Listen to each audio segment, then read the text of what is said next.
Hi,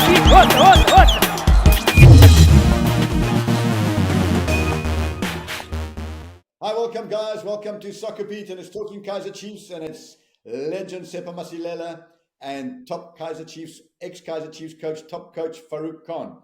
Guys, I think if you're a Kaizer Chiefs fan, you should get free medical aid because you have your heart attacks when they're missing chances, and then heart attacks because there's chances given away at the other end. For neutral fans, it must be so exciting watching Kaizer Chiefs because you're going to see missed chances and some goals, and the other end, the same kind of thing. So I think it's a tough break if you're a Chiefs fan, and they need accolades for coming in big numbers to watch the team. But before we start, guys, please, all you guys out there, press the subscribe button. It keeps Farouk. Farouk says if we don't go over 35,000, he's not coming back again. So we're on 30,000. So we need another 5,000 by the weekend. Otherwise, Farouk says he's not coming. And guys, also don't forget, support our sponsors. Tsepo's wearing the hoodie there. Betway, go on the Betway site, press the SoccerBeat tab, and you get 25 Rand extra. Right, let's start with you, Coach. Kaizer Chiefs. If you look at it, 24 games. They've scored 24 goals, 29 goals against, -5. I think that tells the story. Well, absolutely. Well, generally it tells a story. When you look at the log, the first thing you look at is goals for and goals against. It clearly determines performance because a game of football is made up of goals scored and how many goals you concede. And clearly when you have a minus goal difference, especially if you are Kaizer Chiefs, you have to have the alarm bells ringing. So yes, not what we expect. Very encouraging, this game, when it started. I saw the speed of Kaizer Chiefs' attack. I saw them balancing their game much better, kept possession in moments, looked to exploit the space in behind because they have the speed. If you look at Aleppo and you look on the flip side, you look at Modi, they purposely played in that position to get in behind, and they were. I mean, for me, Modi, out of the two, was a more effective winger with Serrero pulling the strings. It was really nice to watch. In all fairness, they created chances. They benefited from a sucker punch. I mean, Letsunia there gave away. It's a gift. You take your gifts when it comes because the shoes on the other foot, somebody else will take it. But then you look forward, Peter, and I mean, we're gonna talk about it. You look at the second half, and now you see a complete opposite. Yeah. So Tsepo, Farouk makes a good point, and I agree, and I'm sure you agree, and I'm sure all the Kaizer Chiefs fans agree. First off, they look very good, and I thought that front four of Aleppo wide right, Modi wide left, Dube in the middle, and Sereno supporting that attack as a 10. That's their best attack, the best looking attack they've had all season, in my opinion. I think it looked really dangerous, really quick. But I think there's a big weakness with that if you're playing like that against the Sundowns or Orlando Pirates or a Stellenbosch, because you then left with two midfielders. And Galaxy weren't so smart in the first half. But then they worked it out in the second half and they pushed an extra man in the midfield, and suddenly you got two midfielders who are chasing shadows. So I think it's great when you got the ball and you're on top of the game, but if you don't take your chances, you put pressure and you can just play beyond those four. What are your thoughts on that, Tsepo? Yeah, definitely, Peter. I would agree. Especially in the first half, it's what we mentioned last week that every time they steal the ball when trying to press, they go sideways. But today it was the opposite of that. Every time they stole the ball from the Galaxy team, they looked to go forward and punish Galaxy. But they couldn't kill the game in the first half. When you have good moments in the game, Peter, you have to kill the game. Especially good moments and creating those chances, and you don't kill the game, it becomes a problem, a huge problem. But let's be real here, Coach. I mean, you've coached in this league, and I think one thing that's gone downhill in South African football in the last 7-8 years is people can't finish. If South African footballers were builders, no building would ever be finished. It'll be kind of half made. The bottom line is that it's not just Kaizer Chiefs who missed chances. This game, Galaxy missed clear-cut chances themselves. And if you watch all PSL games, you can watch Sundowns. Shalalila misses his fair share of chances. Rangers misses his fair. South African footballers miss chances. So I think it's a problem throughout, not just a Kaizer Chiefs thing. And I think the coach, it's something that's bad about our game and we've got to fix. And as a coach, we maybe talk about that another time. But if you look at this game, it was a game of missed chances by both teams. But what does it say about the defending, Farouk? What does it say about the defending from Kaizer Chiefs, actually? Well, there's still a lot of work to be done. They still don't have a solid defense. And if you look at it from a depth perspective, when Miguel was injured, I mean, he pulled a muscle. The first thing the coach had to do was bring in a player. I know he's played there for a while, Dove. He's played as a centre back, but we all know that's not his preferred position. Even for his national team, he doesn't play as a central defender. So, be that as it may, I think on both sides, the naivety on the side of Galaxy was they trying to play out against a very effective press. To be fair, Kaizer Chiefs' press this evening was very well orchestrated. They ensured that they put Galaxy under tremendous pressure to force that first goal. But in saying that, the naivety of Galaxy in moments to play out against a team that's pressing you so high. And the other thing where Kaizer Chiefs benefited from, Peter, was they won the second ball in most cases. Now, when you play a Kaizer Chiefs, you can't afford not to win the first ball. If you don't win the second ball, you are destined to lose because they are so quick on transition. They're so quick. They have such dynamic players moving forward. So as a coach, I would never want the team to lose possession as cheaply as Galaxy did in the first half, even though they have some taller players. Kaizer Chiefs were more superior, winning the second ball and counter-attacking to create those chances we spoke about. So, yes, I think on the balance of what we saw, I think it would be a fair result simply because if you look at the end, where Tejidani missed a sitter. I mean, that goal was game, set, match over. All he had to do was keep his cool, but having been at Kaizer Chiefs as a youth player, he was playing with lots of emotion. You could see he was running at them. He did a lot of good, but there were times when I think his nerves got to him. And that last one was clearly one on another day that I'm sure he would have batted. So it's a pandemic. It's a pandemic, Peter. We as coaches, especially at youth level, need to start ensuring that we produce the future Sean Bartlett's, Benny McCarthy's. There were so many top players that came. Williams. Mark Williams, and the list is endless of strikers that could finish, when needed to. I think in that department we've fallen behind a little bit. So something that is food for thought. PSL clubs, start looking at your future potential number nines. But having said that, I thought Dube, he got one chance in the game. He scored what I would call a striker's goal. Goalkeeper, Sereno misses. Goalkeeper makes a great save, I should say. And he's there, snap it up, been challenged by two defenders, gets to the ball first, anticipation. So I thought that was a top striker's goal. And Dube, he didn't miss a chance. I can't think of any chances that he missed. I thought he made a big difference because he's always sniffing around the box. He's quick. I think it's a big improvement of the team with him playing up front, except he's not that good in the air. Tsepo, I just want to talk about, again, you've been a defender all your life, played overseas at the highest level. From a defensive point of view, what's going wrong at Kaizer Chiefs? Because they've always got a goal against them. If you look at the goal score, they always look like the opposition can score. Even if Chiefs go 1-0 up, you're thinking, you know what, they need 2-3 goals here because they could score. And we've spoken about the protection in front of the back four, but a lot of these goals are coming from in the box. So as a defender, where's the problem? What's the solution, if you can identify? Peter, when you look at, on the log, they're on -5, that tells you a huge story. There's problems everywhere. Listen, against Richards Bay, they considered through a set piece, if you remember the first goal, It was a set piece, a free kick from the side. Here, today again, it's in critical phases of the game where your concentration level has to be high. They considered corner late in the game, equalizer 1-1, and against Arrows we saw individual errors from the centre backs, leaving your position, going on a duel, you lose that duel, it ends up in the back of your net. So I think right now we can safely say, there's problems everywhere with defending for Kaizer Chiefs, and the sad reality is right now they're fighting for top 8. They're in a position, like if you look at the number of games left and their position, like we can safely say they'll be fighting for top 8, and they still stand the risk of not making that top 8 again, this season, which will be a huge disaster. But if you're on -5, a team like Kaizer Chiefs, it tells you that there's problems in every aspect of defending in the team. And sorry, chipper and arrows are just underneath them with games in hand. So we're going to take a short break, and then I'm going to ask you something controversial here, Farouk and you, Tsepo.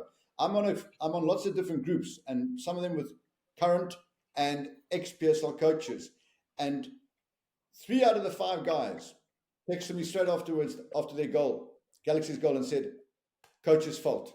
We're going to take a short break. Message from our sponsors, and I'm going to ask you that question. How would you like to win a little something extra just for joining the best in the game? For a limited time, we are teaming up with Betway and giving all of you access to a SoccerBeat exclusive. If you join Betway using the sign-up code SoccerBeat, now in March, you'll get 25 Rand extra bet. That's right. It's time to get way more out of every bet. Standard T's and C's apply. Welcome back, guys. SoccerBeat, talking Kaizer Chiefs with Farouk Khan and Tsepo Masilela. Don't forget, go on the Betway site. If you want 25 Rand extra, press the SoccerBeat tab. Go and do it, but bet sensibly. So, why did they say it was the coach's fault? Because I text back. And what they said was, first of all, golden rule, you don't bring on a substitute for a corner or a set piece. And then I said, quite rightly, look, they didn't know he was not going to come back on. And they said he should never have gone back on. He had a calf injury. A calf injury you cannot fix by running it out. Your calf, it's a long injury. It's a 6-week injury. Once you tear your calf, that's it. You'll stand up, but you jog, and then it'll go again. Their words were, the coach and the technical staff and the medical staff should have said, get him off, put Dove on or Zita, whoever they wanted to put on, they put Dove on, and there was no corner or free kick. So as a coach, Farouk, you sitting on the bench, would you have turned around? And I'm not asking you to point fingers, but the Chiefs fans out there deserve you as somebody they respect, giving an honest appraisal here. And it's not having a go at anybody, it's having an honest appraisal. Would you send Miguel back on? Even if he said, I'm fit? Well, firstly, Miguel had a muscle strain, okay? In the back of my mind, I'm thinking about Davi's performance the last time out, okay? That's why he's sitting on the bench in this particular game. And I'm looking around, he's the only option. And I'm saying to myself, a half-fit Miguel could still give me something. But that's a huge, huge error. You never put back a player who's just come off with a muscle pull. And it's not about putting him back, Peter. It's when you put him back. When you put him back, when there's a set piece, that's actually tempting fate. It showed then that it worked against them. But I want to touch a point which I think you asked Tsepo on earlier on, being the fact that why is it that they're conceding goals from set pieces? I think it's a combination. It's a psychological, technical problem. You look at Vuma, he's not comfortable aerially. He's punching at times when he shouldn't be, and he doesn't come off his line and dominate the 6-yard area like we knew. In the past, we had Kune doing it, we had Brian Beloy doing it, we had Rowan Fernandez doing it. The list is endless. He doesn't dominate his area. He's a shot stopper. Brilliant. He stopped a fantastic shot on goal with his feet. But you need a goalkeeper with presence, And that's what they did when they signed Toit from Galaxy, but it just didn't work out for them. So I think the problem is, again, coming back to an old thing with Chiefs, not signing the proper players. Now you're depending on Vuma because he's the better of the two. And he's been costing you because now you expect the defenders to give him the cover, but they also in 6s and 7s. The best defender aerially is Miguel. He's the best defender. So to answer your question, it could be a case of, has the coach lost confidence in certain players like Dove? Has he lost confidence in some of the other players that he hasn't been playing regularly? Is that the reason why we see him changing his lineup ever so often? I mean, you had players that came on today that didn't start the last game and you'd expect, okay, based on performance. Novo didn't deserve to be a starter today based on his last performance. So the question I'm asking is, what is the criteria? How do you pick your team? Do you pick them from training or do you pick them from your last match? Because training doesn't determine whether a player is good or not. You could have a fantastic trainer, but come match day, he hasn't got that mentality. So as a coach now, you're in 6 and 7, and if you look at his facial expression, Nabi is a man that he's mentally tired, he's physically tired. You can see this man is on his last furlong on what we see now. Yeah, I wouldn't be surprised if he's thinking of quitting. I'm not saying he's going to quit, but straight after the game, I mean, tomorrow morning he wakes up and he says, "Okay, I'm good to go." But right now, he must be sitting in that dressing room or sitting in the bus, going, "Do I need this in my life?" But you make a good point. You say, "Has he lost confidence in the players?" Tsepo, have the players lost confidence in Nabi? You've got to ask that question as well. We've all played the game. We know when you have these kind of bad runs, you haven't won, you start talking amongst each other. You never blame yourself. You start blaming everybody else. The coach is not going to blame himself. He's going to look at him. The technical team are going, this guy. The players are going, well, it's him. It's a blame game now. And once players lose confidence and the results aren't coming, they don't look at themselves. They say it publicly, but amongst themselves, they're going, this guy. So do you think the players have lost a bit of confidence when you look at the body language, especially the way the second half performance? It's a tough one. It's a tough one, Peter, for me, sitting here at home. Because if you look at their first half performance, the desire was there, the energy was good. They were full of running. And come second half, of course, they took the foot off the pedal a bit. But you do find that, coaches do lose change rooms. That happens in football. And mostly if you lose the senior players, they have the influence on the young boys, on the youngsters most of the time. So right now I'm on the fence. I'm not too sure what's the story with the players, what they thinking, because even the coach, he looked defeated, in his post-match interview, and it was like I'm just tired of talking about the same thing of missing chances or missed chances. He looked defeated, and you need the energy from the coach that will translate to the players.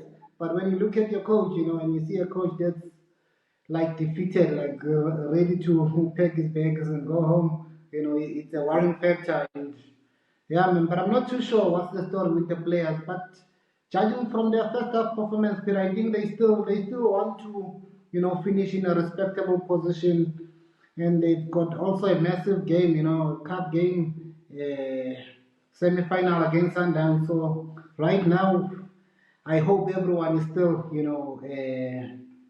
going in the same direction, pulling in the same direction for the sake of the team and the fans. You look at the stadium today, like it was almost a full packed stadium, and the Chiefs fans are still there for them, So I think they owe it to the fans just to do it for the fans. I agree with you, and all players should do it for the fans anyway. Particularly as Chiefs fans have been outstanding this season. Pirates and Chiefs fans have been coming out in big numbers this season, and Sundowns. I think we've had great crowds. I'm going to throw something on the table, Coach and Tsepo, and this is the last question, and it revolves around this game. I'm going to tell you, I think the reason why Chiefs performed in the first half is one reason only. Sereno decided to play. He got that bit between his teeth. He made forward runs. They were knocking him with the forward run. He's coming off, getting it short, going direct at everybody. He got the whole team buzzing. Tsepo, you've played. Farouk, you've coached players. When your best player is in the mood, even if the training was rubbish on the Friday and the Thursday, but if your best player is in the mood and he gets things going, he gets it to feet, he turns, he makes himself available, he gets everybody playing. And yes, and he was pressing as well. So I think everything, in my opinion, and I'm not taking anything away from the coach, but I think Sereno got the whole team playing in the first half, closing things down. His shot was saved for the goal. In the second half, he hardly got the ball. And he came looking for the ball. He was trying to make himself available. And then the only other option they had was they looked long ball wide to the two wingers. Lelepo didn't really do much. He never got it past people, nor did Modi. He worked hard.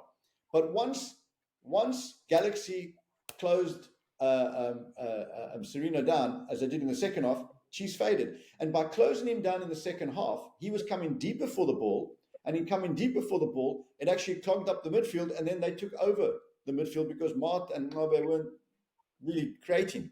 So I think that if Sereno plays, Chiefs play. If he's not getting on the ball, they struggle. That's my opinion. Farouk, you can knock me down, but you tell me. I think you have a good point in saying that he was the key factor, and I think he proved it beyond a doubt. Him, Modi, for me, was outstanding. Duba as well. You know, that killer instinct in the box. Mart also had a good performance. So overall, there was a number of players that put their hands up.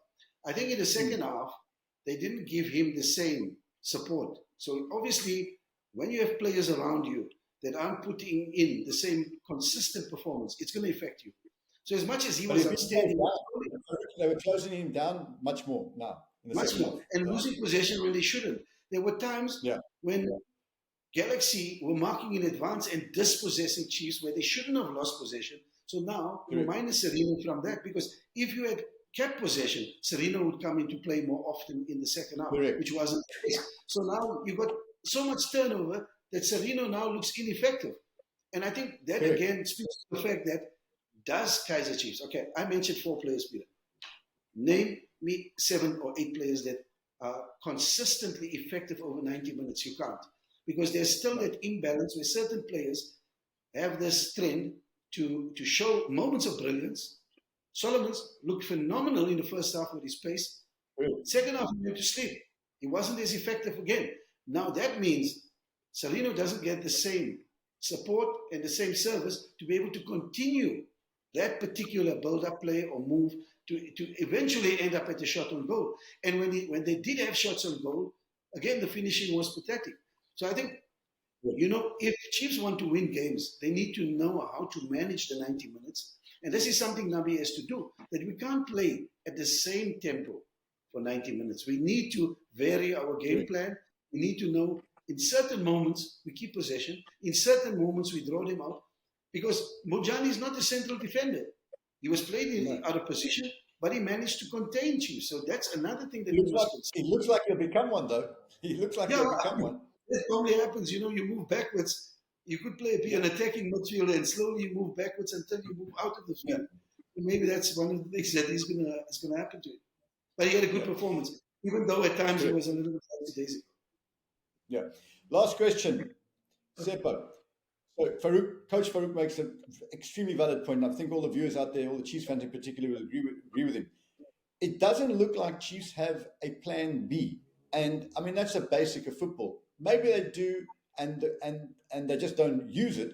But I've never heard the coach say after a game, you know, we've got a plan B, and the guys are just having difficulty understanding and not getting to it. When it's they don't hold the ball at the back, as Farouk's saying, you know, manage the game, where they start keeping possession in midfield, drawing Galaxy out, and then finding the little holes to go and the little spaces to play in, which is a trademark of Kaizer Chiefs, as Farouk will know and you will know. For all over the years, you got the Mookies, and in the old days when I played against them, it was the Computer Lamolas and Teenage and Ace who could do it. Then it was the Ace Kuze and that mold, and Doctor and Tabamuki, and in your time the Shabbos and the Yeyes and so on. This Chiefs team doesn't have it, and that's because they haven't signed the players to be able to do it. But Sep, and this is the question: players at this kind of club should know how to create space through movement, with ball, without ball. Definitely. But I think part of their problem, second half, they started defending too deep, Peter. And when you invite the opponents too deep, now you're forcing Serino also to receive the balls in areas where it's not mostly dangerous or effective. You know, if you look at the first half, he was receiving most of the balls close to the final third. That's where he can win fouls. That's where he can look for final passes. But now if you defending too deep, you're forcing the whole team, to come deep. So that was part of their problems second half. Because I felt also Duba in the first half, he was fantastic. You look at the number of touches he had on the ball compared to when they played Dupreez as a 9. I think Duba brought on a different dimension. You look at the chances created. He created a chance for Lilipo. He couldn't finish. Again, the normal chance. So. But they were playing in the TS Galaxy's half most of the time in the first half. So it kind of helped the team, and you want players like Serino to be receiving the ball in the final third, opposed to second half where it's slightly deeper, it's more in the midfield. But when it comes to plan B, because at this stage of the season, every point counts. You're playing for points.